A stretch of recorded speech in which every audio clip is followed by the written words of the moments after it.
Hello viewers, আসসালামু আলাইকুম। চলে এসেছি নতুন একটি ভিডিও নিয়ে। শীতকাল যেহেতু চলে এসেছে, তাই আপনাদের জন্য নিয়ে এসেছি পাটিসাপটা পিঠার রেসিপি। তো চলেন কথা না বাড়িয়ে শুরু করা যাক।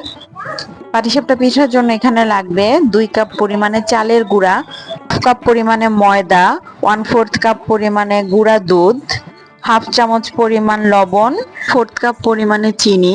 এখানে আমি চিনিটা এখন একটু কম ব্যবহার করব, কারণ পরবর্তীতে আমি এখানে গুড় দিব।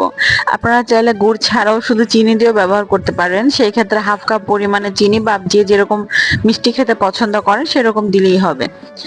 এবার আমি একটা কাপে কিছুটা কুসুম গরম পানি নিয়ে আমি পরিমাণ মতো অল্প অল্প করে ঢেলে নিচ্ছি ব্যাটারটা রেডি করার জন্য, এবং আলতো হাতে ঘুরিয়ে ঘুরিয়ে ভালোভাবে মিশিয়ে নিব এবং অল্প অল্প করে পানি দিব। এখানে আমি হাফ কাপ পরিমাণে নিয়ে নিয়েছি ঝোলা গুড়। আমি ঝোলা গুড়টাই ব্যবহার করছি, কারণ ঝোলা গুড়টা দিলে টেস্টটা খুব ভালো আসে। ঝোলা গুড়টা আমি একটা কাপে কিছুটা পরিমাণ পানি নিয়ে ভালোভাবে গুলিয়ে নিয়েছি। গুলিয়ে তারপর এখানে মিক্স করে নিচ্ছি, তাহলে এটা ব্যাটারটা তৈরি করতে অনেক সুবিধা হবে এবং খুব সুন্দর একটা স্মুথ একটা ব্যাটার আসবে। তো এরকম একটা টেক্সচার যখন আসবে তখন ব্যাটারটা রেডি। এখন এটা একপাশে রেখে আমরা তৈরি করে নিব খিরসা। আমি এখানে নিয়ে নিয়েছি 2 লিটার গরুর দুধ। দুধটা আমি এখানে চুলায় বসিয়ে নিয়েছি, ভালোভাবে জাল দিয়ে নিচ্ছি। তো যখন বলক চলে আসবে, বলক চলে আসার পরে যখন এরকম কিছুটা সর জমে যাবে, তখন এই সরগুলোকে সাইড থেকে কাচিয়ে নিয়ে দুধের সাথে মিলিয়ে দিতে হবে। তো এগুলো একটু নেড়ে নিয়ে দিয়ে দিব 4 টেবিল চামচ পরিমাণ চিনি। এখন আমি চিনিটা অল্পই দিচ্ছি, কারণ আমি পরবর্তীতে এখানে গুড় ব্যবহার করব। তো চিনি দেওয়া হয়ে গেলে আমি এখানে দিয়ে দিব হাফ চা চামচ পরিমাণ লবণ। লবণটা দিলে মিষ্টির পরিমাণটা কিছুটা গাঢ় হয়, মিষ্টি একটা পানসে ভাব থাকে, ওইটা আর থাকে না, ওটা চলে যায়। তো এটা দেওয়ার পর আমি এখানে দিয়ে দেবো 4টা এলাচ। কেউ চাইলে এলাচের গুঁড়ো দিতে পারেন, তো আমি এখানে এলাচটা দিয়ে দিচ্ছি। এলাচটা দিয়ে আবার এলাচটা পরে তুলে ফেলে দিব এলাচটার গ্রানটা যখন দুধের মধ্যে চলে আসবে। তো এটা ভালো করে নেড়ে নিব। তো দুটো বলক এসে যখন কিছুটা ঘন হয়ে যাবে, এরপর এখানে আমি দিয়ে দিব হাফ কাপ পরিমাণ ঝোলা গুড়। আমি এখানে ঝোলা গুড়টাই ব্যবহার করছি। তো গুড় যদি একটু ভেজাল থাকে, অরিজিনাল না হয়, তখন সেই ক্ষেত্রে দেখা যায় দুধটা গরম দুধের মধ্যে যদি আপনি গুড়টা দেন, সেটা কিছুটা দুধটা ছানা কেটে দেয়, দুধটা ফেটে যায়। তো এই ক্ষেত্রে একটু চেক করে নেবেন যে গুড়টা ভালো কিনা। তা আমি যে এলাচগুলো দিয়েছিলাম, এলাচগুলো এখন আমি তুলে ফেলে দিচ্ছি। এলাচের যে গ্রানটা, এটা দুধে চলে এসেছে অলরেডি। এখানে দুধটা যখন কিছুটা ঘন হয়ে আসবে, ঘন হয়ে আসার পরে প্রায় অর্ধেকটা কমে গেলে আমি এখানে দিয়ে দিব 8 টেবিল চামচ পরিমাণ, আমার এখানে 2 লিটার দুধের জন্য 8 টেবিল চামচ পরিমাণ চালের গুঁড়া লাগছে। তো এটা আমি একটু কিছুটা দুধের মধ্যে গুলিয়ে নিচ্ছি। দুধটা আমি চুলায় বসানোর আগেই কিছুটা দুধ আলাদা করে রেখেছিলাম। তো চালের গুঁড়াটা দিলে এটা একটু ঘন হবে, ঘন হয়ে আস্তে আস্তে এটা খিরসা হতে থাকবে। চালের গুঁড়োটা যখন দিব তখন অনবরত অবশ্যই নাড়তে হবে, নাড়া বন্ধ করা যাবে না, কারণ এটা নাড়া বন্ধ করলেই নিচে চালের গুঁড়োটা লেগে যাবে, দলা পেকে যাবে, খিরসাটা আর ভালোভাবে সুন্দর হবে না। তো অনবরত এটা বেশ কয়েক মিনিট নাড়তে নাড়তে দেখবেন এরকম ঘন হয়ে আসছে।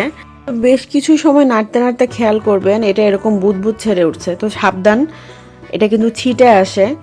তো এভাবে আস্তে আস্তে যখন কিছু সময় নাড়বেন, কয়েক মিনিট নাড়ার পরে এরকম একটা ঘন হয়ে আসবে, এই ধরনের একটা ভাব চলে আসলে, তো এটা আমি আর ঘন করব না এর বেশি, কারণ এটা যখন ঠান্ডা করব তখন এটা আরও ঘন হয়ে যাবে, তখন এর থেকে বেশি ঘন হলে আর খেতে ভালো লাগবে না। তো এর পর্যায়ে আমি চুলাটা বন্ধ করে আমি এখন নামিয়ে ফেলবো।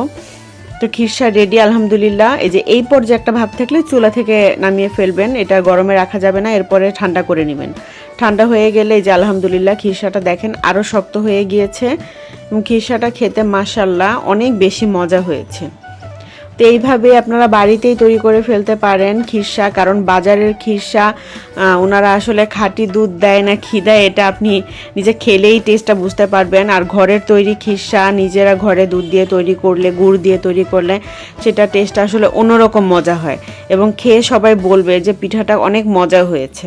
অসংখ্য ধন্যবাদ এতক্ষণ কষ্ট করে আমার ভিডিওটি দেখার জন্য। ভিডিওটি যদি ভালো লেগে থাকে তাহলে অবশ্যই লাইক, কমেন্ট এবং শেয়ার করে পাশে থাকবেন, আর পেজটি ফলো করতে ভুলবেন না। Thanks for watching. আসসালামু আলাইকুম।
taka taka taka juta, taka taka